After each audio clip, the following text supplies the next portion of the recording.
आप सभी का संहिताज एकेडमी में स्वागत है। और आज के सेशन में हम पढ़ने वाले हैं फिगर ऑफ स्पीच। ठीक है, सो फिगर ऑफ स्पीच ये मैं इसलिए करा रही हूँ क्योंकि बहुत से जो पैसेजेस होते हैं इंग्लिश के या जो पोएम होते हैं, तो वहाँ पे फिगर ऑफ स्पीच से क्वेश्चन पूछा जाता है। ठीक है, सो हम अगर जो फिगर ऑफ स्पीच जितने भी हैं उनको अगर हम समझ लेंगे तो यहाँ से हम एक या दो क्वेश्चंस जो भी पूछे जाएंगे वहाँ पर हम जो मार्क्स है उसको स्कोर कर सकते हैं। तो चलिए शुरुआत करते हैं हमारे इस सेशन की। तो सबसे पहला जो फिगर ऑफ स्पीच है वो है सिमिली। ठीक है, सिमिली की डेफिनेशन क्या बताई गई है? A comparison between two unlike things using like और एज। मतलब दो अनलाइक टर्म्स होते हैं या दो अनलाइक थिंग्स होते हैं, उन दोनों के बीच में तुलना करना, और यहाँ पर हम लाइक या फिर एज का इस्तेमाल करते हैं। जैसे कि कुछ एग्जाम्पल्स मैंने दिए हुए हैं। She sings like an angel, he runs as fast as a cheetah. तो देखिए यहाँ पर लाइक है, यहाँ पर एज का इस्तेमाल हुआ है। The water sparkled like diamonds, so यहाँ पर लाइक का इस्तेमाल हुआ है। His smile was as bright as the sun, so यहाँ पर एज का इस्तेमाल हुआ है। The old man was as wise as an owl. So देखिए मैंने क्या बताया कि कंपैरिजन जो होगा टू अनलाइक थिंग्स के बीच में होगा। तो जैसे कि एक इंसान का एंजल के साथ कंपैरिजन हो रहा है और यहाँ पर लाइक का इस्तेमाल हुआ है। एक इंसान का चीता के साथ कंपैरिजन हो रहा है, यहाँ पर एज का इस्तेमाल हुआ है। पानी का डायमंड्स के साथ कंपैरिजन हो रहा है, यहाँ पे लाइक का इस्तेमाल हुआ है। किसी इंसान की स्माइल को सन के साथ तुलना की गई है, ठीक है, तो यहाँ पर एज का इस्तेमाल हुआ है। एक बूढ़े इंसान की तुलना आउल के साथ की गई है, मतलब आउल की विजडम के साथ की गई है और यहाँ पर एज का इस्तेमाल हुआ है। तो आपको ध्यान में रखना है कि सिमिली का मतलब क्या है कि दो अनलाइक चीजें होंगी और उन दोनों में तुलना की जाएगी, और जहाँ पर हम लाइक और एज का इस्तेमाल करते हैं। आगे बढ़ेंगे। अब आता है पर्सोनिफिकेशन। पर्सोनिफिकेशन में क्या होता है कि giving human characteristics to non human entities और ऑब्जेक्ट्स। मतलब मनुष्य की जो कैरेक्टरिस्टिक्स होती है वो जो नॉन ह्यूमन चीज़ें होती है या ऑब्जेक्ट होती है उनको देना। जैसे कि अगर आप एग्जाम्पल्स को देखेंगे, the wind whispered through the trees. So हवा क्या है? वो एक नॉन लिविंग एंटिटी है। ठीक है, सो हवा तो विस्पर करेगी नहीं, इंसान करते हैं। तो यहाँ पर जो विस्पर्ड बताया गया है तो विंड को पर्सोनिफाई किया गया है। ठीक है, उसको ह्यूमन कैरेक्टरिस्टिक्स दी गई है। The flowers danced in the breeze. So flowers तो डांस करने से रही, डांस तो इंसान करेगा, है ना। तो ये क्या है कि फ्लावर क्या है? एक नॉन लिविंग थिंग है, उसको ह्यूमन कैरेक्टरिस्टिक दी गई है डांसिंग की।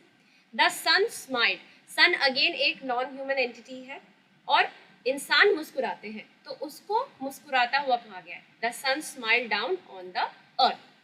टाइम फ्लाइज, जो समय है वो एक नॉन ह्यूमन एंटिटी है, और उड़ना ये तो पंछियों की खासियत है। ठीक है, so the time flies when you are having fun. The car groaned as it struggled up the hill. So groan कौन करता है? इंसान ही करते हैं। कार एक नॉन लिविंग एंटिटी है। सो आपको ध्यान में रखना है कि पर्सोनिफिकेशन में हम क्या करते हैं? ह्यूमन कैरेक्टरिस्टिक्स दिया करते हैं नॉन ह्यूमन एंटिटीज को या फिर ऑब्जेक्ट्स को। नेक्स्ट है मेटाफर। मेटाफर का डेफिनेशन क्या बताया गया है? अ direct comparison between two unlike things without using like और एज। मतलब दो अनलाइक थिंग्स हैं, उनकी हम तुलना कर रहे हैं, बट यहाँ पर हम लाइक या एज का इस्तेमाल नहीं करते। जैसे life is a journey, life को एक जर्नी बताया गया है। ठीक है, लाइफ और जर्नी दो अनलाइक थिंग्स हैं, बट लाइक या एज का इस्तेमाल ना करके हम क्या बोल रहे हैं? लाइफ इज अ जर्नी बता दे रहे हैं। The world is a stage, world और स्टेज अनलाइक थिंग्स हैं, तो यहाँ पर हमने अगेन लाइक और एज का इस्तेमाल नहीं किया है। सो इस टाइप के कंपैरिजन को हम मेटाफर कहते हैं। लव इज अ बैटलफील्ड, प्यार जो है, प्रेम जो है वो जंग का मैदान है। टाइम इज मनी, समय पैसा है। Her voice is music to my ears, उसकी जो आवाज है वो एक म्यूजिक की तरह है मेरे कानों के लिए। तो इस टाइप के एग्जाम्पल से आपको पता होना चाहिए कि मेटाफर और सिमिली में क्या अंतर है। सिमिली और मेटाफर दोनों में ही हम दो अनलाइक चीजों का कंपैरिजन करते हैं। सिमिली में लाइक या एज का इस्तेमाल होता है, मेटाफर में लाइक या एज का इस्तेमाल नहीं होता है। आगे बढ़ेंगे, एलिट्रेशन को हम समझेंगे।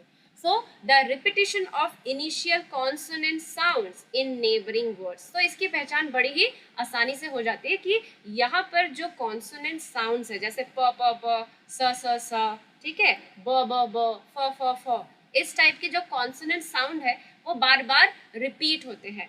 जैसे कि आप एग्जाम्पल्स को देखेंगे तो यहाँ पे क्या है, Peter Piper picked a peck of pickled peppers। सो यहाँ पर कॉन्सोनेंट साउंड क्या हो रहा है, प आ रहा है, ठीक है। फिर दूसरे एग्जाम्पल में बताया है Sally sells she sells by the sea shore. तो यहाँ पर टंग ट्विस्टर टाइप के जितने भी होते हैं उस टाइप के, मतलब मेरा भी जो टंग है वो ट्विस्ट हो जा रहा है इनको बोलने में। तो यहाँ पर स जो कॉन्सोनेंट साउंड है ये हमें दिख रहा है। फिर she sells sea shells on the sea shore. तो यहाँ पर भी सौ आ रहा है। The big brown bear bellowed boldly. So यहाँ पर बो जो कॉन्सोनेंट साउंड है वो आ रहा है। 5 frantic frogs fled from 50 fierce fishes. So यहाँ पर फो। तो आप देखिएगा जो साउंड है कॉन्सोनेंट साउंड वो बार बार क्या हो रहे हैं, दोहरा रहे हैं, रिपीटिशन हो रहा है। तो यही पहचान है एलिट्रेशन की, ठीक है। आगे बढ़ेंगे। हाइपरबोल। हाइपरबोल का मतलब क्या है, एग्जैजरेटेड स्टेटमेंट्स और claims not meant to be taken literally. मतलब कुछ ऐसे स्टेटमेंट्स जो बढ़ा चढ़ाकर बताएगी हो और उनको हम एज इट इज नहीं लेना है, मतलब लिटरली उनकी मीनिंग नहीं लेनी है। जैसे कि I have told you a million times. तो मिलियन टाइम्स कौन ही बोलता है, तो बढ़ाकर बताया गया है। This bag weighs a ton. तो जब कोई चीज बहुत भारी होती है तो हम बोलते हैं बाप रे इसका वजन तो 1 टन जैसा है, बट वैसा कि क्या हम ऐसे बैग को कैरी कर पाएंगे जिसका वजन 1 टन होगा। तो मतलब बढ़ा चढ़ाकर बताया गया जो स्टेटमेंट हो और उसका लिटरल मीनिंग हमको लेना नहीं है। I am so hungry I could eat a horse. मुझे इतनी भूख लगी है कि मैं एक हॉर्स को ही खा लूँ। तो वही अगेन बढ़ा चढ़ा के बताया गया है। My backpack is as heavy as a truck. मेरा जो बैक पैक है वो एक ट्रक के बराबर भारी है। अगेन बढ़ाकर बताया गया है। I am so tired I could sleep for a year. मैं इतना थक चुका हूँ कि मैं 1 साल तक सो सकता हूँ। तो हाइपरबोल मतलब क्या है कि बढ़ा चढ़ाकर बताई गई स्टेटमेंट जिनकी लिटरल मीनिंग हमको लेनी नहीं है। ओके, आगे बढ़ते हैं। ऑक्सीमोरन।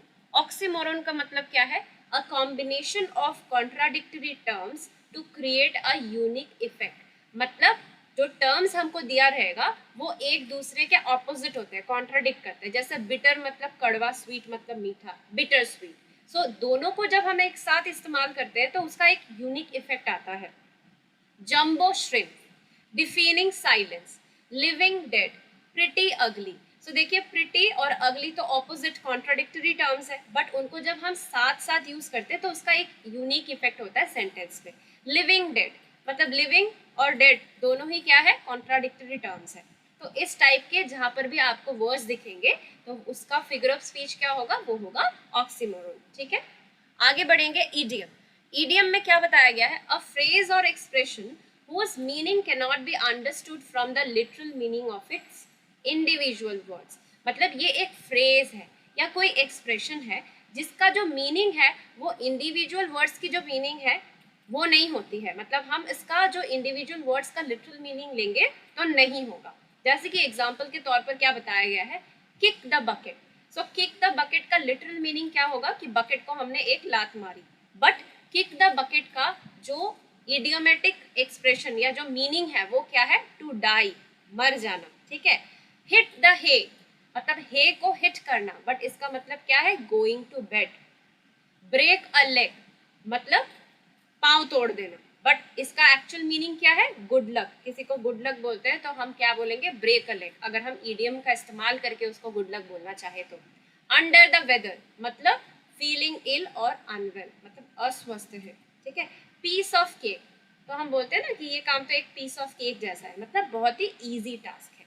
तो इस टाइप में क्या होता है कि जो हमको एक्सप्रेशन दिए रहते हैं, जो फ्रेज दिया रहता है, उसका लिटरल मीनिंग अगर हम लेके चलेंगे तो फिर वो उसका मीनिंग नहीं होगा, ठीक है। सो ये गया ईडियम। अब हम क्या करेंगे, हम कुछ क्वेश्चंस को सॉल्व करेंगे ये देखने के लिए कि कितना हमको समझ में आया है, ठीक है।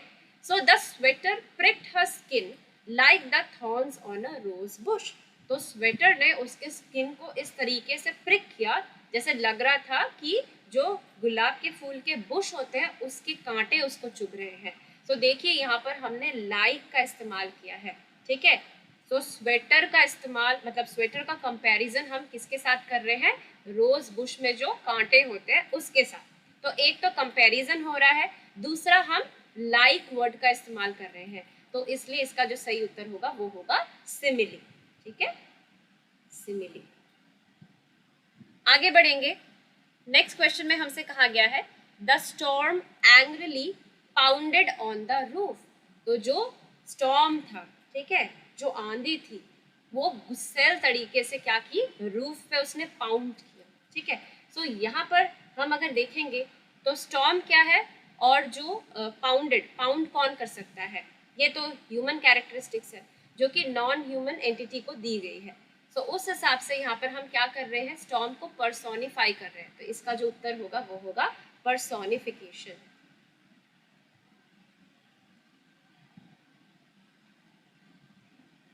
आगे बढ़ते हैं नेक्स्ट क्वेश्चन की ओर। यहाँ पर हमसे कहा गया है सिली सैमी स्विफ्टली स्वैम साउथवर्ड। तो देखिए ये टंग ट्विस्टर की तरह भी है, साथ ही साथ यहाँ पर कौन सा कॉन्सोनेंट वर्ड का रिपीटिशन हो रहा है, सॉ का मतलब रिपीटिशन हो रहा है। तो ऐसा कब होता है, इन केस ऑफ एलिट्रेशन। सो ये होगा एलिट्रेशन। नेक्स्ट क्वेश्चन पे बढ़ते हैं। I am so tired I could sleep for a year. तो मैं इतना थक चुका हूँ कि मैं पूरे 1 साल तक सो सकता हूँ। तो यहाँ पर क्या हो रहा है, बढ़ा चढ़ा कर बताया गया है, ठीक है, और उसका लिटरल मीनिंग हमको लेना नहीं है क्योंकि कोई भी 1 साल तक तो सो नहीं सकता। तो यहाँ पर इसका आंसर क्या होगा, वो होगा हाइपरबोल, क्योंकि ये एक एग्जैजरेटेड स्टेटमेंट है, हाइपरबोल। आगे बढ़ते हैं नेक्स्ट क्वेश्चन की ओर। His heart is made of stone. मतलब उसका जो दिल है वो पत्थर का बना हुआ है। तो देखिए दिल और पत्थर का कंपैरिजन हो रहा है विदाउट यूजिंग एज और लाइक। एज और लाइक का इस्तेमाल नहीं हो रहा है, तो दो अनलाइक चीजों का कंपैरिजन तो हो रहा है, बट यहाँ पर हम लाइक या फिर एज का इस्तेमाल नहीं कर रहे हैं। तो ये हो जाएगा क्या, ये हो जाएगा मेटाफर।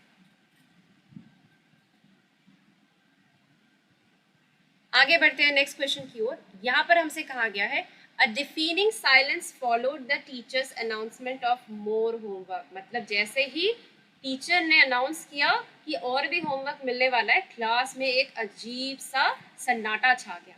सो डिफीनिंग साइलेंस मैंने एग्जाम्पल में बताया था कि यहाँ पर क्या होता है कि जो कॉन्ट्राडिक्टरी टर्म्स होते हैं, तो उस हिसाब से ऑक्सीमोरन इसका आंसर होगा, क्योंकि डिफिनिंग साइलेंस दो कॉन्ट्राडिक्टरी टर्म्स है जिसका इस्तेमाल करने से सेंटेंस में वो एक यूनिक इफेक्ट देता है। आगे बढ़ते हैं नेक्स्ट क्वेश्चन की ओर। यहाँ पर कहा गया है when deciding on a flavour for the wedding cake, यानी कि वेडिंग केक का फ्लेवर क्या होगा ये डिसाइड करते वक्त द ब्राइड एंड ग्रूम, मतलब जो दूल्हा और दुल्हन है, could not see eye to eye. तो वो एक दूसरे की आंखों में देख ही नहीं पा रहे थे, ठीक है। सो ये तो आई टू आई जो है ये एक ईडियम है, ठीक है। सो आई टू आई ऐसा तो नहीं है कि आंखों आंखों में नहीं देख पाना। एक्चुअली आई टू आई जो वर्ड है ये बता क्या रहा है कि वो शर्मा रहे थे, ठीक है। सो ईडियम होगा यहाँ पे।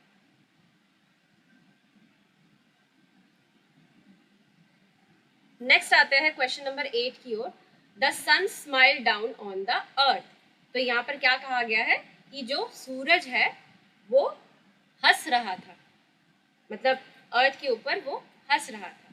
तो एक्चुअली क्या है कि जो सूरज है वो तो एक नॉन लिविंग एंटिटी है, और मुस्कुराना तो लिविंग यानी कि ह्यूमन कैरेक्टरिस्टिक्स में आता है। तो यहाँ पर सन को क्या किया गया, उसको पर्सोनिफाई किया गया, तो ये होगा पर्सोनिफिकेशन।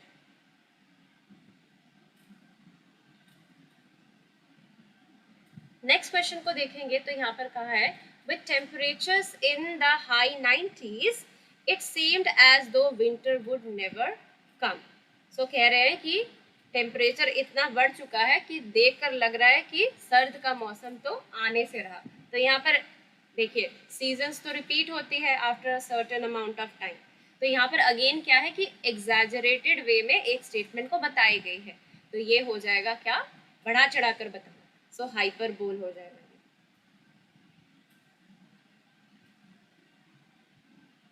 नेक्स्ट देखते हैं यहाँ पर हमसे क्या कहा गया है क्वेश्चन नंबर 10 में। Her eyes were sapphires staring back at him. तो उसकी जो आंखें हैं वो जो सफ़ायर होता है, एक जेमस्टोन होता है, उसकी तरह लग रही थी जब वो उस लड़के की ओर देख रही थी। सो यहाँ पर देखिए आंखों की तुलना की गई है सफ़ायर स्टोन के साथ, ठीक है। दो अनलाइक थिंग्स है, उनका कंपैरिजन हुआ है, बट लाइक और एज का इस्तेमाल नहीं हुआ है। तो यहाँ पर इसका जो आंसर होगा वो होगा मेटाफर। आगे बढ़ेंगे नेक्स्ट क्वेश्चन की ओर। यहाँ पर हमसे कहा गया है she was as busy as a bee on the morning of the party. मतलब वो एक मधुमक्खी की तरह व्यस्त थी जिस दिन पार्टी था उस दिन के सुबह। तो यहाँ पर देखिए एज का इस्तेमाल हुआ है और उस लड़की का कंपैरिजन हुआ है बी के साथ। तो दो अनलाइक थिंग्स के बीच में कंपैरिजन हो रहा है, एज का इस्तेमाल हो रहा है। तो ये तो हम आंख बंद करके बता सकते हैं कि ये क्या है, ये है सिमिली। लास्ट क्वेश्चन यहाँ पर हमसे कहा गया है the tea kettle whistled impatiently on the stove. So यहाँ पर जो टी केटल है उसको कहा जा रहा है कि वो विसल मार रहा था, मतलब स्टोव पे उसको बैठाया गया था। तो यानी कि पानी अंदर गर्म हो चुका है या जो भी बना, जो चाय थी वो बन चुकी है, तो फिर वो आवाज करती है ना। तो विसल कौन करता है, ये तो ह्यूमन कैरेक्टरिस्टिक्स है, बट एक नॉन ह्यूमन एंटिटी को ह्यूमन कैरेक्टरिस्टिक्स दी गई है। तो उस हिसाब से ये क्या कर रहे हैं, हम टी केटल को पर्सोनिफाई कर रहे हैं, तो ये हो जाएगा पर्सोनिफिकेशन। इसी के साथ हमारा आज का सेशन यहीं पर समाप्त होता है। एक अलग टाइप का कंटेंट मैंने आज लाया है। अगर आपको मेरा ये वीडियो पसंद आया हो तो मेरे इस वीडियो को लाइक एंड शेयर कीजिए, मेरे चैनल सनीताज अकेडमी को सब्सक्राइब कीजिए और जो बेल आइकन है उसको प्रेस करके रखिए ताकि आपको ऐसे ही वीडियोस की अपडेट्स टाइम टू टाइम मिलती रहे। मिलते हैं अपने नेक्स्ट सेशन में। Till then take care and bye bye.